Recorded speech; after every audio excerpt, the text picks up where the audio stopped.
Like there is no politics in this situation. Evacuation traffic suddenly shot up after Hurricane Milton reaches Category 5 in Tampa. I'm in a debate about FEMA with my brother, and I've gotten to the point that he sounds like he wants FEMA to fail and not have anything in place to help people.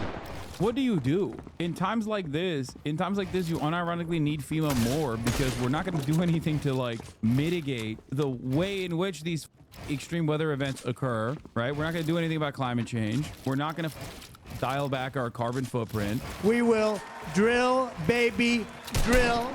We're not doing anything to like harden our infrastructure against these sorts of like massive world-changing climate atrocities. So the least you can do is at least hope that there is enough money in the tank for relief and recovery, right? Republicans are saying that the Biden admin pulled FEMA funds for immigration. Is that true? I mean, there's always restructuring going on in terms of like funding certain things, but I'm reminded of the $17 billion that we've given to Israel, including the $9 billion that we gave to Israel. The total $18 billion of military aid we gave to Israel. I'm reminded of that number because there's plenty of restructuring that happens in the American budget throughout the fiscal year, and it doesn't seem like anyone brings this up when talking about the money in the bank. Let's tune in to Tampa Mayor Jane Castor, who had this to say about the potential Category 5 hurricane making landfall in Florida. Tampa is, of course, in the way of the hurricane path. Number one message to Tampa residents tonight. The number one message Made your meme into a reality. over days now is that you need to prepare, do whatever you need to do, and then get out of the evacuation zones, which now are evacuation zone A and B. And as we all have heard so many times now, you hide from the wind and run from the water. And we are talking about right now the possibility of a direct hit with 10 to 12 foot tidal surge.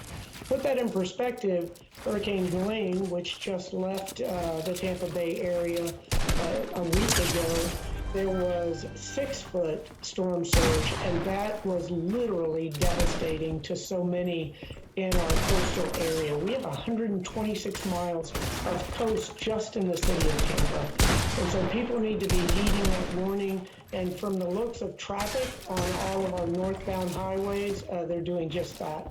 Yeah, we've seen how jammed up those highways are. I know a lot of the tolls have been suspended to help facilitate people getting out of there.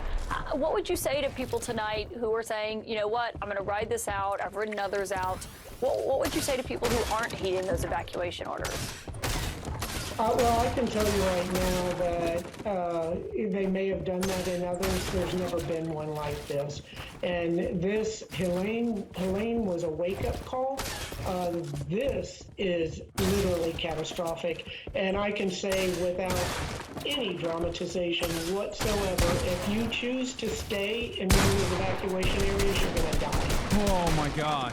The problem is, it's not like people choose to stay. Like okay, we're talking about Florida. There are a lot of people who choose to stay, but not everyone is choosing to stay. A big issue with evacuations during hurricanes like this is the fact that people don't have south. Yes, south is also an appropriate way to escape. It's safer. That's why Miami is safer than Tampa. A lot of people that die in situations like this are people that don't have the financial capability of getting out. It's not always people who are like, you hurricane, you can't do shit to me, I'm from Florida. There's also one additional thing that I want to show you about the state of Florida, or at least specifically Tampa. The Tampa Bay area's main hospital and only trauma center is built on an island at sea level. I just want to point out that there's going to be potentially 15 feet of storm surge. By the way, this is literally Florida.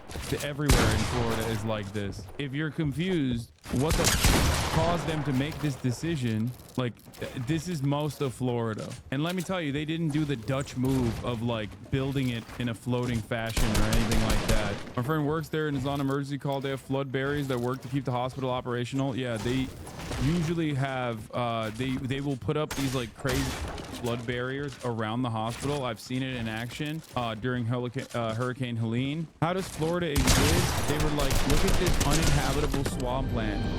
Let's build on it anyway. Surely this won't be an issue down the line. The entirety of the state of Florida, especially some of the higher density urban areas, are directly built